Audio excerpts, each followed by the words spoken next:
നമസ്കാരം.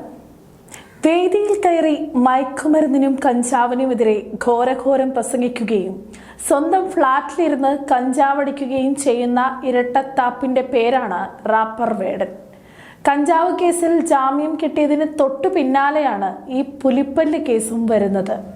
കഴിഞ്ഞ വർഷം ഏപ്രിലിൽ കൊച്ചിയിലെ വേടന്റെ ഫ്ളാറ്റിൽ പോലീസ് നടത്തിയ കഞ്ചാവ് പരിശോധനയ്ക്കിടയിലാണ് ഈ പുലിപ്പല്ല് കണ്ടെത്തുന്നത്. അന്ന് പോലീസ് ഇത് വനംവകുപ്പിന് കൈമാറുകയും അവർ വേടനെ അറസ്റ്റ് ചെയ്യുകയും ചെയ്തു. അന്ന് വേടൻ പറഞ്ഞത് ഇത് സുഹൃത്ത് സമ്മാനമായി തന്നതാണെന്നാണ്. ഒടുവിൽ ഇതാ കൊൽക്കത്തയിലെ സുവോളജി ലാബിൽ നിന്നും ആ ശാസ്ത്രീയ പരിശോധനാ ഫലം വന്നിരിക്കുകയാണ്. വേടൻ കൈവശം വെച്ചത് അസൽ പുള്ളിപ്പുലിയുടെ പല്ല് തന്നെയാണ്. പക്ഷേ ഇവിടെ നമ്മൾ ചർച്ച ചെയ്യേണ്ടത് മറ്റൊന്നാണ്.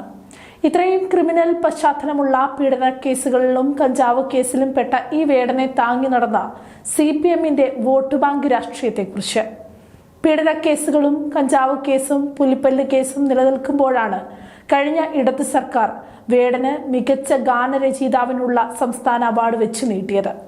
ഇതിനെതിരെ സമൂഹത്തിന്റെ വിവിധ കോണുകളിൽ നിന്ന് വലിയ വിമർശനം ഉയർന്നിട്ടും പാർട്ടി സെക്രട്ടറി MV ഗോവിന്ദൻ അടക്കമുള്ളവർ വേടനെ ന്യായീകരിച്ച് ഒപ്പം നിന്നു. പത്തനാപുരത്ത് KB ഗണേഷ് കുമാറിന്റെ തെരഞ്ഞെടുപ്പ് പ്രചാരണത്തിന് വരെ ഈ വേടനെ CPM എഴുന്നള്ളിച്ചു കൊണ്ടുവന്നു. വേടനെ പോലെയുള്ള ആളുകളെ കൂടെ നിർത്തിയാൽ ഒരു വലിയ വിഭാഗം വോട്ടർമാരെ തങ്ങളുടെ വോട്ട് ബാങ്കാക്കി മാറ്റാമെന്നായിരുന്നു CPMന്റെ കണക്കുകൂട്ടൽ. എന്നാൽ ഇപ്പോൾ കേരളത്തിൽ ഭരണം മാറിയിരിക്കുകയാണ്. വേടനെ സപ്പോർട്ട് ചെയ്യാൻ ഇനി CPM ഭരണത്തിലില്ല. അതോടെ കഥയും മാറി. വനംവകുപ്പ് ഇപ്പോൾ വേടനെതിരെ 3 വർഷം വരെ തടവ് ശിക്ഷ ലഭിക്കാവുന്ന വകുപ്പുകൾ ചേർത്ത് കുറ്റപത്രം സമർപ്പിക്കാൻ ഒരുങ്ങുകയാണ്.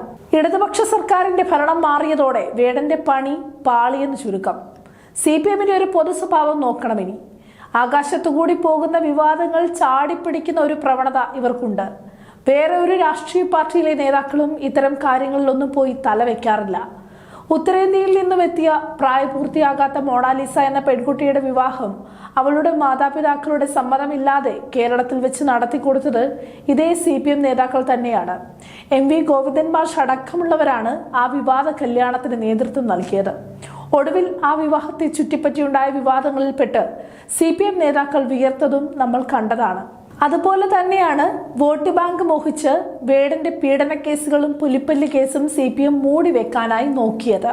പുലിപ്പല്ല് കൈമാറിയെന്ന് പറയുന്ന രഞ്ജിത്ത് കുമ്പടി എന്ന ആളെ ഇതുവരെ കണ്ടെത്താൻ പോലീസിന് കഴിഞ്ഞിട്ടില്ല എന്നതും ഈ സംരക്ഷണത്തിന്റെ ഭാഗമാണോ എന്ന് സംശയിക്കേണ്ടിയിരിക്കുന്നു. വന്യമൃഗങ്ങളുടെ നഖങ്ങൾ, പല്ലുകൾ തുടങ്ങിയ ശരീരഭാഗങ്ങൾ കൈവശം വെക്കുന്നത് വന്യജീവി സംരക്ഷണ നിയമപ്രകാരം ജാമ്യമില്ലാത്ത കടുത്ത കുറ്റമാണ്. മുൻപ് പല പ്രമുഖരും ഇതിൽ കുടുങ്ങിയിട്ടുമുണ്ട്.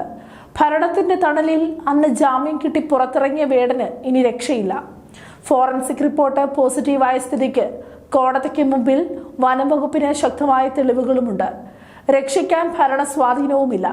ചുരുക്കി പറഞ്ഞാൽ വോട്ട് ബാങ്ക് ലക്ഷ്യമിട്ട് ക്രിമിനലുകളെ താലോലിച്ച CPMനും ഭരണത്തിന്റെ ബലത്തിൽ എന്തും ചെയ്യാമെന്ന് കരുതിയ വേടനും ഒരേപോലെ കിട്ടിയ തിരിച്ചടിയാണ് ഇത്.